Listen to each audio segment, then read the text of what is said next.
Las opiniones vertidas en este podcast son de exclusiva responsabilidad de quienes las emiten y no representan necesariamente el pensamiento del canal.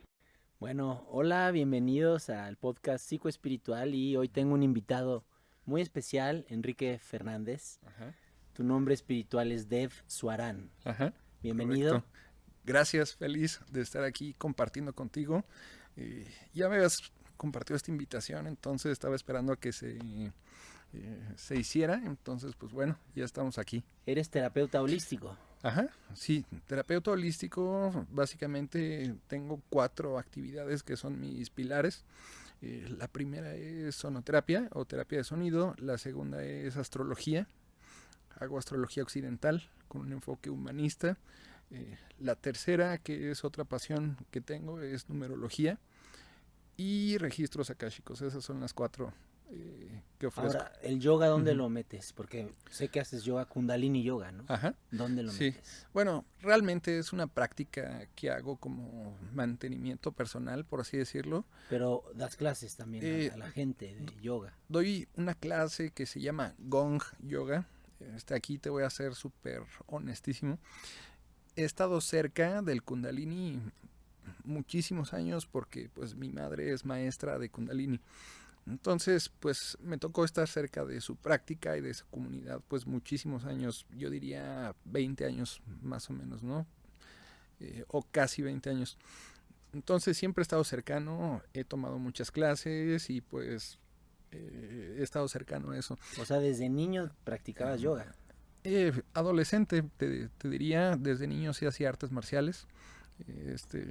Ahí hubo pues una conexión, quizá más adelante te platique de esa historia, pero mi práctica, como no estoy certificado como maestro de Kundalini Yoga, es un proceso pues muy profesional, muy estricto, muy completo para poder tener una certificación. La práctica que ofrezco se llama Gong Yoga, que es una práctica que está basada en ciertas grillas o secuencias de ejercicios de Kundalini, pero con la integración del gong, que es un instrumento que se usa en la terapia de sonido. Entonces mi práctica no es pura de Kundalini, incluye estos ejercicios, pero también gong. Y a veces hago otros ejercicios que no están relacionados directamente con la tradición, pero pues ahí tengo la oportunidad de crear, ¿no?, experiencias que son resonantes conmigo y con la gente que va a mi clase. Uh-huh. Oye, a ver, déjame preguntarte algo de... O sea, ¿tú por qué estás en todo esto? O sea, ¿en qué te ha beneficiado estar? Uh-huh. Digamos, para darle contexto a la gente, este es un podcast que trato de poner sobre la mesa lo que es lo holístico, ¿no? Ajá. Y como lo holístico, pues es maravilloso, pero mucha gente no lo conoce. Ajá, sí. Por eso también me gustó invitarte a ti, porque estás totalmente inmerso en este mundo holístico. O sea, Uh-huh. ¿Qué beneficios te ha traído a ti, a tu vida? ¿Por qué lo sigues haciendo? ¿Por qué sigues practicando yoga? Platícame un poquito de eso. Ajá. Pues respondiendo a esta primera pregunta que haces, ¿cómo empezó todo? Te diría, desde que tengo memoria siempre he tenido preguntas de ese tipo de preguntas, ¿no? De quién es Dios, quién creó el universo, de ese tipo de preguntas. Entonces, desde muy chico, siempre fui pues preguntón en ese Curioso. Curioso, 100%. Entonces, bueno, esa siempre ha sido mi naturaleza, ver hacia las estrellas, ver hacia la naturaleza, y sobre todo la música como este tejido, este hilo que conecta las cosas. La música siempre también ha sido pues un factor que me hace preguntar, Sí, claro. ¿no? Un hilo conductor, ¿no? Ajá, De conexión. Exacto, un hilo una herramienta conductor de conexión, sí. Entonces, eso siempre, que desde que yo me acuerdo lo he tenido. Pero sobre todo diría que a partir de los 9 años, de los 8 años, empecé a tener pues muchas, ¿cómo te diré?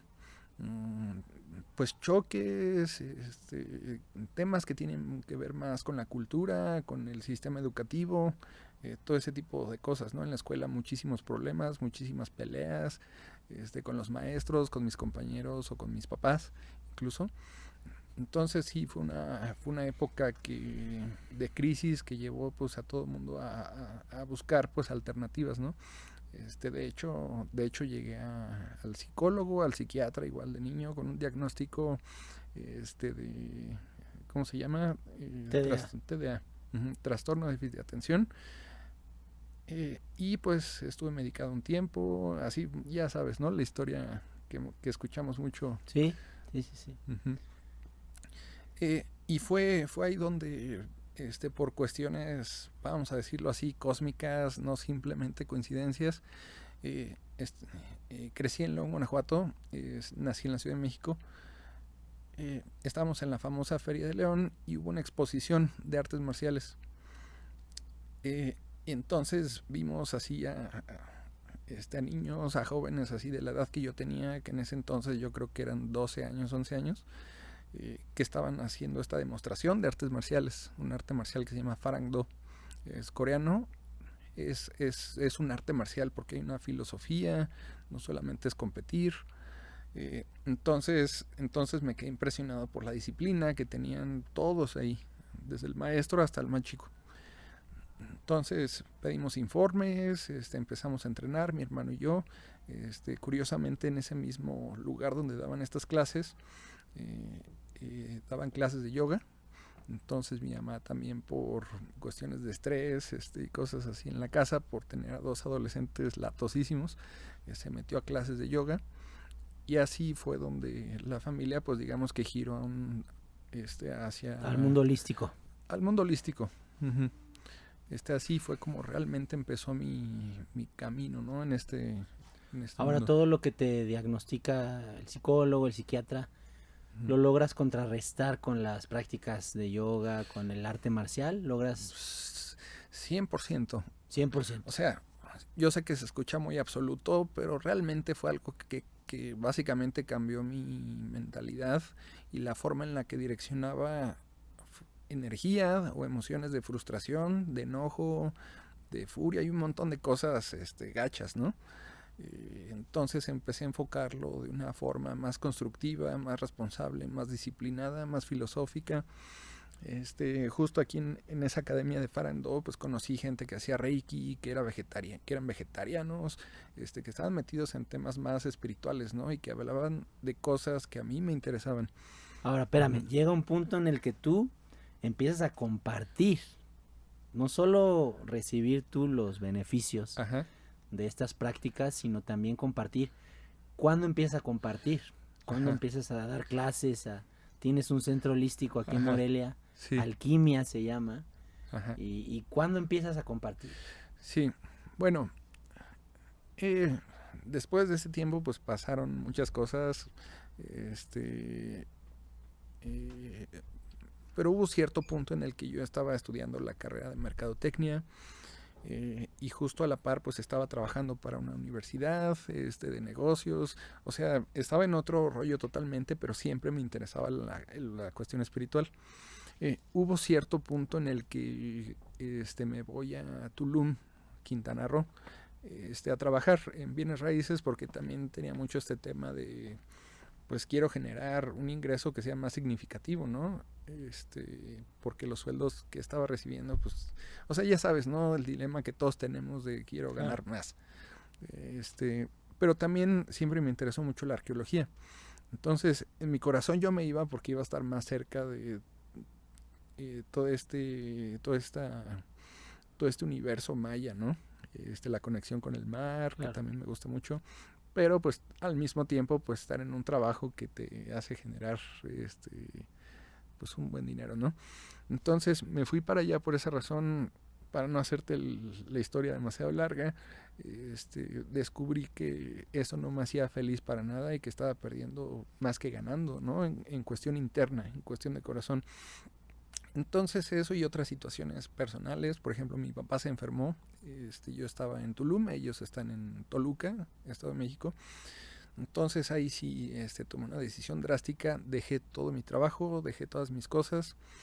Ya había tenido acercamientos con registros akáshicos y con sound healing, porque mi mamá pues está muy conectada con esa onda. Decido dejar todo eso, me voy con mis papás después de muchos años de estar fuera de casa para estar pues nuevamente reconectado con ellos, ¿no? Y pues apoyarlos también. Entonces regreso a casa y justo es como, me gusta decirlo así, voy en un avión, me aviento del avión sin paracaídas y justo en la caída, que fue dejar todo mi trabajo, dejar todas mis cosas, me construí un paracaídas yendo a los cursos de Sound Healing, de astrología. Desde entonces no he parado de estudiar y desde entonces empecé a compartir Sound Healing. Pero lo que te lleva a compartir es como también hacerlo una forma de negocio, de forma de vida, o empiezas a sentir que hay que compartir esto porque sirve, la gente lo necesita como una misión. Ajá. Yo creo que fue más por responder a mi propósito y a mi misión. Y claro, la energía del dinero pues va de la mano. Jamás pensé en ganar más de lo que ganaba en Tulum, por ejemplo, por decirlo así. Claro. Pero me di cuenta que el dinero que tú ganas cuando haces algo que te gusta y te apasiona, te luce mucho más que cuando lo ganas y como que no te llena. Ahora, a ver, espera. Si tú compararas, porque aquí en este podcast yo comparo mucho el tema del enfoque psicológico tradicional, de ir a hablar y hablar. Ajá. Incluso en estos enfoques te llevan al psiquiatra, porque yo digo mucho que la palabra y solo hablar y hablar no va a ser suficiente para resolver cosas que traemos, bloqueos energéticos. O sea, sí. tú, si pudieras comparar estos dos enfoques, ¿qué podrías decir de esto? O sea, lo holístico y lo clásico. Ajá. Sí, no puedes dejar de dar ejemplos sobre lo importante que es integrar un proceso terapéutico con muchas técnicas. Por lo menos las más básicas que se enfoquen en tu cuerpo físico, en tu cuerpo emocional y mental y en la parte espiritual. Si no están bien esas dimensiones, es difícil, es complicado. Si le hace falta, por ejemplo, tú puedes hacer mucha yoga, pero si no vas a una terapia con un psicólogo, con lo que quieras, no existe pues este enfoque holístico, como que no se completa el proceso.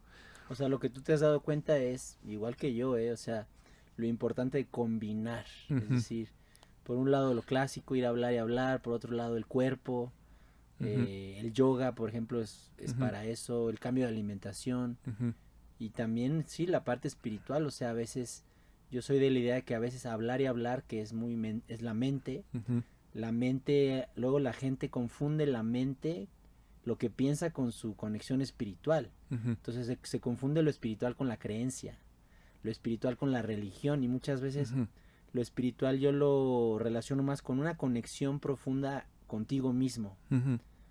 Y eso, yo hago yoga y sé que el yoga, la práctica bien hecha te lo da. Te da esa conexión hacia adentro. Sí. Yoga es una manera de meditación, porque la gente lo cree que una cosa es yoga y otra es meditación, pero es lo mismo, o sea, es una manera de meditación estirando el cuerpo, ¿no? Sí. Y tú practicas yoga desde adolescente, ¿no? Y no lo has dejado de hacer. No, ¿Sigues ahora? ¿Cada cuándo lo haces en la semana? ¿2 días, 3 días? Pues mínimo 2 días a la semana. Sí. Tengo la fortuna de que, pues como está Alquimia, el centro holístico, pues ahí se dan clases de yoga todos los días, en la mañana y en la tarde. ¿Verdad? Entonces, cada que quiero voy a la clase. Y por supuesto, como doy mi clase, también hago clase de yoga dando mi clase. Entonces, claro. Algo que pasa mucho es que un maestro aprende enseñando también, sí, ¿no? Entonces todos somos aprendizaje, todos somos alumnos y maestros. Alumnos y maestros. Entonces me gusta mucho aprender compartiendo. Es algo que me satisface mucho en el corazón, es justo eso. Compartir y al mismo tiempo aprender. También por ahí estaba viendo que hacer yoga te hace más longevo. Claro. ¿No? Te extiende la vida, te extiende la vida, entonces es interesante. Y ahora, o sea, yo te pregunto, o sea, ¿por qué hacer posturas, ¿no? De estirar y así? Yo también doy clases de yoga. Pero ¿por qué nada más haciendo estas posturas? te va calmando la mente, ¿no? O sea, ¿tú cómo puedes responder esa pregunta? ¿Por qué nada más haciendo posturas? Ajá. Porque es diferente que el deporte. Sí, claro. A ver, ¿qué puedes decir de Sí. eso? Aquí siempre tengo la respuesta, es mi perspectiva. Claro. Ajá, pero, y la digo porque a mí me pasa todo el tiempo. Si yo llego y me siento disque a meditar, no puedo. Mi cuerpo quiere hacer otra cosa. O sea, si llego y me siento así a hacer la postura fácil y que hago el mudra y empiezo a respirar, me cuesta más trabajo meditar empezando así. Y eso es porque traemos un ritmo, traemos una cosa Sí. en cuestión de la vida, ¿no? Entonces, cuando tú empiezas un proceso meditativo físicamente, donde haces una postura que te abre el pecho, que te abre el corazón, que te reta el ego, ¿aguanto o no aguanto? ¿Puedo más? No puedo más. ¿Qué traigo? Son cosas a lo mejor inconscientes, a lo mejor conscientes, pero después de hacer un trabajo físico, unas posturas, una secuencia, un ejercicio de respiraciones, pranayamas, y después te sientas a meditar, tu meditación va a ser más significativa, más conectada contigo, más profunda. Entonces, es recomendable que hagas yoga y después medites. Sí, me encanta. Ujú. Fíjate, yo tengo mi centro holístico, se llama Metaconciencia. Ujú. Ahí, por un lado, hacemos yoga para llegar a meditar y por otro lado también ejercicios de liberar emociones. Ujú. O sea, estamos así sentados, pero les digo, ahora vamos a sacar nuestra rabia, nuestro enojo. Y entonces la gente le enseña a gritar o la risoterapia. Ujú. Y sí, los maestros de meditación dicen, recomendamos que al ser humano moderno, ¿no? Por su acelere que trae, Ujú. porque el ser humano occidental somos unos acelerados. Ajá, claro. Nuestra religión, yo digo, es el hacer, hacer, hacer, hacer, hacer, hacer. Ujú. Lo que ellos dicen es, haz o yoga o libera emociones o haz deporte, ¿no? Ujú. Por ejemplo, salir a correr media hora y luego siéntate a meditar. Ujú. Es clave y no nada más, como dices, sentarte directamente a meditar, porque así casi nadie le agarra el chistecito de lo que es, ¿no? Sí, sí, sí, es complicado. Pero sí, es más, si cocinas, si haces cualquier actividad consciente y después meditas, pero que sea una actividad más física, más de física. estar presente, siempre va a ser más fácil meditar. Sí. Ujú. Ahora, me encantó lo que dijiste antes, o sea, porque el enfoque psicoespiritual es lo que yo estoy dando a conocer aquí con este podcast, que es justamente la unión de la terapia y la meditación, Ujú. que podríamos decir es la unión de Oriente con Occidente. O sea, Ujú. todo lo que es yoga, meditación viene de Oriente y lo que es terapia, constelaciones, psicología es muy occidental. Ujú.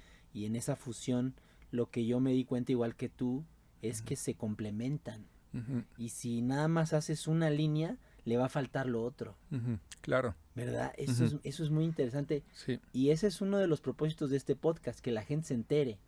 No nada más es ir a hacer tu terapia, sino también empezar a Ujú. practicar meditación. Ujú. ¿Por qué crees que se deben de combinar estos dos grandes perspectivas de realidad?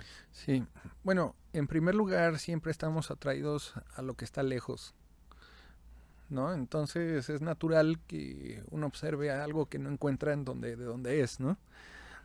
Hay muchos europeos que llevan tradiciones de América a Europa. Y hay muchos,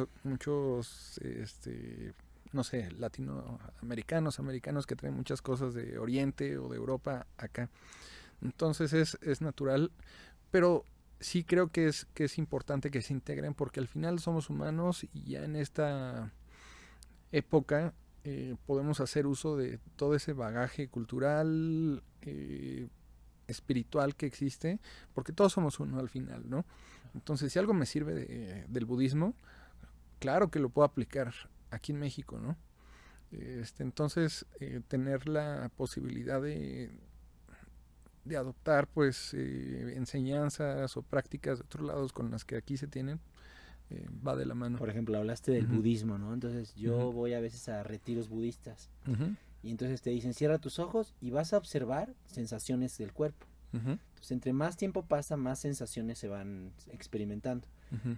Pero básicamente, para relacionarlo con la psicología, la sensación que sientes en tu cuerpo es Ujú. memoria del inconsciente. Ujú. Entonces es muy interesante cómo el budista te dice, para sanar es como empezar a integrar sensaciones, es decir que ellos saben que el inconsciente, la parte psíquica del inconsciente está en el cuerpo en forma de sensación. Entonces, de alguna manera, meditar es una terapia psicocorporal, ¿no? Entonces, yo claro. para mí el budismo y todo esto que viene de Oriente es psicología, pero oriental. Yo le llamo la psicología oriental, que está muy enraizada en el cuerpo. Entonces, yo sí creo mucho como en el yoga, es decir, en el cuerpo está mucho de la información que hay que saber descodificar. Cuando uno se siente ansioso, por ejemplo, pues está en el cuerpo. Tu ansiedad está en el cuerpo. Entonces, ¿cómo le hago para saber gestionar esas sensaciones incómodas que vienen de estados mentales, de depresión, de esto y lo otro, cosas que pasaron en la infancia? Pero más que hacer una recordación con la mente de eso que me pasó, ese recuerdo psicológico está en el cuerpo. Entonces, claro, las prácticas de budistas, de yogis, todo esto vas a aprender a lidiar con esa incomodidad a través de observarte, ¿no? En el aquí y el ahora. Sí. Y eso es mágico, lo que hace es traerte al presente, ¿no? Sí, y claro, ese ejercicio de aprender a estar aquí, yo digo, es neurológico, o sea, no es una creencia el presente, o sea, es algo que tu cerebro empieza a experimentarlo, y cuando estás aquí y ahora puedes empezar a sentirte mejor. Totalmente. Tan simplemente este concepto de aprender a respirar o recordar cómo respirar conscientemente. La respiración.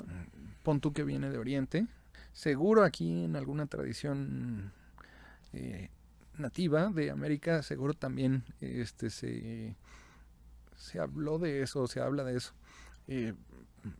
Pero si tú escuchas, respira, estate en el presente, y eso viene de Oriente, lo aplicas. Claro. Que es aquí, ¿no? Observa cómo te sientes, observa tu cuerpo, qué te dice tu cuerpo.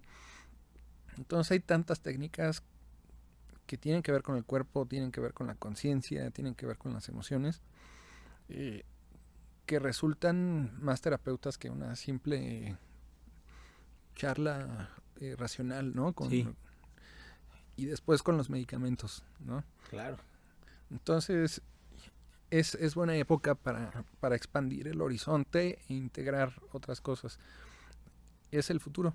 Es el futuro. Es que yo veo mucho que nos fuimos adoctrinando con la racionalización, ¿no? Con la razón, o sea, desde siglos atrás de la ciencia, pero se desequilibró mucho el ser humano por eso, por estar todo el tiempo.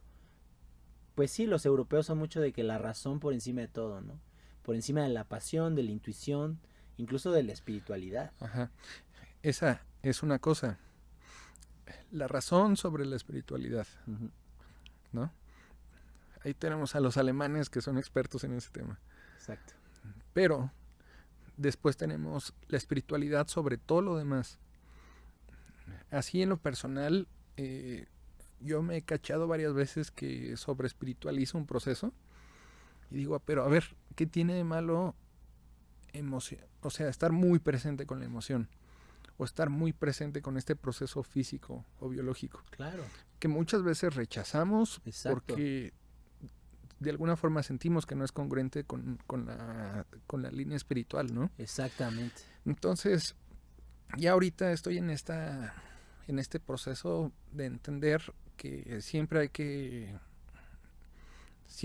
buscar integrar esas polaridades, ¿no? Me encanta. No todo es espiritual, también es físico. Me encanta. Y mira ahorita hablando de esto, me pongo a pensar en el símbolo del podcast, ¿no? Es el Buda, o sea, es tu ser espiritual, ¿no? El de todos, abrazado por un árbol, ¿no?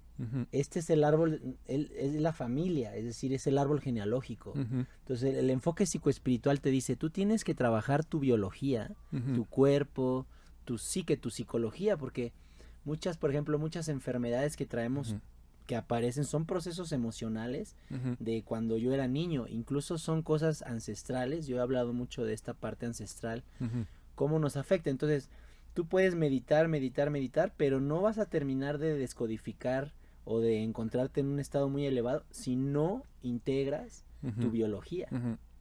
La tierra, es decir, es la unión de la tierra con lo celestial. Exacto. Y eso para mí es el enfoque correcto que por fin está llegando al mundo, porque por años es o uno u otro.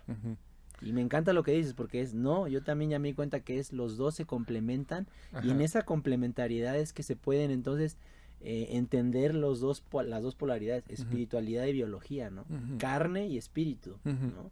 Sexo Ajá. y espiritualidad. Ese es un ejemplo, ¿no? Por ejemplo, a ver, esto es una cuestión que se sabe, el catolicismo es mucho de estar muy conscientes del espíritu, ¿no? Y de los pecados, Sí. pero dejas de trabajar todo lo de acá abajo, ¿no? Sí. Entonces... La represión, ¿no? Es una represión. La represión, ¿cómo ha hecho daño eso? Pero bueno, ha hecho un daño, pero gracias a ese daño ya nos estamos dando cuenta de lo importante que es integrar ambas cosas, ¿no? Por eso hay épocas de despertares y revoluciones, como ahorita, o como hace 20 años, bueno, como hace 30 años, y tal, ¿no? Pero sí, es integrar esas polaridades. Por ejemplo, hablando del cristianismo, ¿no? Yo voy a misa, yo voy a retiros budistas, hago yoga, soy psicólogo. O sea, me gusta abrazar muchos enfoques, y el enfoque cristiano dice, hay que arrepentirse, ¿no? Pero entonces, ¿cómo te arrepientes sin haber pecado? Entonces, forzosamente el pecado es necesario para llegar al arrepentimiento. Es decir, esa es la naturaleza real de las cosas. Luz y oscuridad, carne y espíritu. Y el que no vaya abriéndose a esto no está en la realidad. Y la realidad es eso que llaman Dios. Entonces, Dios, de alguna manera, es lo que estamos platicando, es la unión de polaridades. Sí. Sí. No es fácil a la hora de integrarlo en la práctica. Eso es lo más difícil, porque uno entras al yoga y uno quisiera estar ya siempre en un estado de increíble centramiento, pero luego hay procesos familiares, económicos, ¿no? Cosas que pasan en el día a día que te sacan de tu centro, ¿no? Ajá. ¿Tú ahí cómo le haces para regresar a tu centro? ¿Qué es lo que más te ayuda a ti? Sí, pues mira, lo que dices es súper importante, porque tú puedes ser un santo dando tu clase o tomando tu clase. No manches, qué práctica, qué sabiduría. Sí, maestro. Maestro. Ay, qué fácil. Estás en tu shala, estás en tu... Claro. En tu diván si eres psicólogo, ¿no? Bueno, ahí en el consultorio. Entonces, ¿qué pasa cuando estás en...? Porque todo es así. O sea, no es todo el tiempo estás acá. Eso de ahí, así es. Pero cuando te encuentres en la sombra, que tú detectes... Porque la sombra es tan importante como la luz. Es como el árbol. Las raíces están debajo de la tierra, están en lo oculto, lo que no quieres ver o lo que no se quiere mostrar, lo que sea. Pero ahí mismo están los nutrientes. Entonces, en la oscuridad... te acuerdas de tu práctica, te acuerdas de la enseñanza, aprendes a ver en dónde está el verdadero aprendizaje. Si la práctica está bien hecha, eso pasa. Porque luego puede ser que hay gente, yo he visto, yo hago meditación y les pregunto, ¿cómo? Pues la pongo en YouTube y ahí un ratito, 1 hora al día, les digo, eso no es practicar, o sea, tú lo sabes, o sea, uno se tiene que adentrar como si hubieras estudiado un doctorado, una maestría, o sea, una persona que practica meditaciones todos los días, y vas creando a nivel cerebral químicos y una neurología que luego te va a permitir navegar por la sombra de otra manera. Y ahí se ve, o sea, ya lo traes integrado. Dices, ya está integrado eso. No solo era una filosofía barata que leí en un libro de taoísmo de esto, o sea, hay una práctica bien hecha, claro que da sus frutas a la hora de las crisis. Exacto. Claro que lo hace. Otro ejemplo, ahorita están muy de moda las plantas, ¿no? Sagradas. Entonces, ayahuasca, peyote, sapito, hongos. No puedes estar tomando estas medicinas todo el tiempo. Claro. Entonces, yo conozco gente que sí lo ha hecho y se psicotizó. Exacto. Ese es un problema, porque no puedes estar ahí todo el tiempo. Exacto. Quieren estar ahí, se vuelven adictos ahora a estar ahí. Pero a la hora de la crisis no la puedes enfrentar con tu ser. Claro. Transparentemente, ¿no? O sea, en el estado más natural. Entonces, todo en equilibrio, pero muy ciertamente, gracias a estas plantas y estas prácticas que son un recordatorio de nuestros ancestros que las tomaron, uno también puede encontrar una conexión más profunda con lo natural, ¿no? Con el cuerpo, con lo físico, con la tierra, ¿no? Que es donde estamos habitando. Entonces, son varios puntos que tú puedes integrar en tu vida y, y si a lo mejor haces todos que bien, o 4, o 3, o 2, los que puedas, vas a hacerte más fácil el proceso de saber quién eres, hacia dónde quieres ir, qué quieres, qué no quieres. Sí, me encanta. O sea, es como yo, a veces me acordé ahorita con lo que dices, o sea, yo me encanta lo holístico y los tés y lo natural y todo eso, pero si a veces ya entro en un proceso de bacteriológico, de algo que traigo ahí, me voy al doctor y me tomo mi antibiótico. O sea, no estoy peleado con la cosa normal porque hay que usar el sentido común. Entonces, mira, me encanta todo lo que hemos platicado, o sea, básicamente yo creo que todos tenemos un ego y también un espíritu precioso, divinidad y todo, y hay que saber cómo habitar los dos. Y yo creo que un maestro, alguien que se va desarrollando mucho en el desarrollo personal, es alguien que ya sabe usar su ego y también su espíritu, ¿no? Y hay momentos para todo. Claro. O sea, hay momentos de donde tú tienes que sacar tu ego a relucir y decir, pues así soy yo y estoy con estos errores y también tengo estos deseos, estas ambiciones mundanas, y al mismo tiempo también si nada más te dejas ir por eso te vas a volver loco. Y si nada más te quieres ir por la vía del espíritu, esta modernidad no te lo permite. Tendrías que irte a India o a un país de allá. Estamos en México. Estamos en México. Entonces, no se puede tampoco. Hay gente que dice, yo soy hippie o yo soy espiritual. No se puede porque tendrías que estar en un monasterio. Tendrías que vivir tiempo completo ahí. Estamos en México. Estamos en México. ¿Naciste en México por casualidad o qué?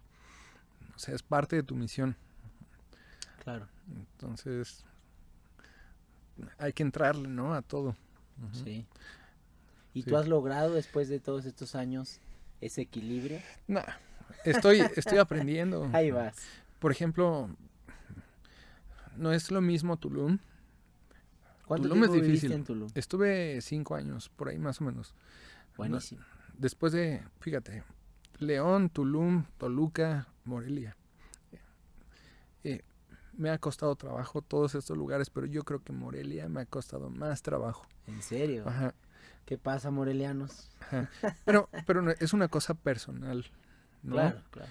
Entonces estoy aprendiendo justamente este tema que estamos hablando. ¿Cómo puedo ser espiritual aquí? Sí. Con todas las cosas que pasan, ¿no? Exactamente. Y cómo puedo seguir haciendo mi trabajo. Exactamente. Aquí. Entonces me gusta el reto. Entonces pues estoy ahorita en eso, ¿no? Yo creo mucho de esto que dices que la clave para poder ser espiritual es decir, no perder la conexión con lo espiritual y estar en la tierra y hacer tus negocios y todo eso, es tener una comunidad. Y a mí me gusta lo que tú estás intentando, que es igual que yo, es decir, Dev, tienes un centro holístico, ¿no? Alquimia, estás por abrir una segunda, como un segundo espacio, los dos en Morelia, ¿no? Y es eso, es decir, vengan a meditar, a hacer yoga en grupo, porque eso lo dicen los maestros, o sea, 100%. esténse en comunidad para que su vibración se pueda ir cuidando. Y el que anda solo por la vida, su ego se lo traga. Entonces yo también uno de los propósitos que yo tengo de metaconciencia es la creación de una comunidad. Ahora, ¿es difícil crear una comunidad de esto? Es difícil. Es difícil. Tú la puedes crear, pero mantenerla es importante. Y después, si tienes un apego a tu comunidad, también es difícil. También es difícil. La gente llega y la gente se va. Y te duele, ¿no? ¿Por qué te vas? Si estás apegado, ¿no? Te puedes apegar. Claro. Entonces, son cosas, ¿no? Que suceden, pero si tú mantienes tu faro encendido y llega la gente, y estás compartiendo, yo creo que eso es lo que ha hecho que Alquimia funcione y se expanda. ¿Cuántos años llevas con Alquimia? Vamos a cumplir 3 aquí en la Félix Ireta y ya estamos, yo creo que en julio, abriendo la siguiente sucursal en La Huerta, más o menos por esa zona. Y es una comunidad diferente, pero estoy feliz de saber qué va a pasar ahí, ¿no? No, padrísimo. Yo te deseo lo mejor y que te vaya increíble porque hacen falta comunidades holísticas, bien hechas, de gente que está bien formada, como sé que tú lo estás. Y se necesita que la gente venga a conocer este tipo de cosas, porque sí, ayudan. A ti te sirvieron, a mí me han servido muchísimo para vivir en un estado diferente. Obviamente faltan muchas cosas que ir trabajando, pero ya hay una estabilidad, Ujú. ¿no? De una espiritualidad ahí muy, Sí. muy conectada y todo. ¿Y cómo te encuentran el proyecto en las redes? Porque ya se nos fue el tiempo. Ajá. ¿Cómo te Sí, encuentran? busquen Alquimia Morelia. Alquimia Morelia. Ajá, ahí estamos en Facebook, en Instagram. Yo estoy como DEV, D-E-V, DEV. terapeuta, y ahí me pueden encontrar también. Pues gracias por venir, Dev. Gracias a ti por invitarme. Y Ujú. y aquí es tu casa y bueno, seguiremos compartiendo Ujú. todo esto de lo psicoespiritual, psicología y espiritualidad y cómo Ujú. encontrar ese equilibrio entre lo más elevado y lo más ordinario que es Así es. la realidad. Así es. Gracias y que te vaya muy bien. Gracias a ti.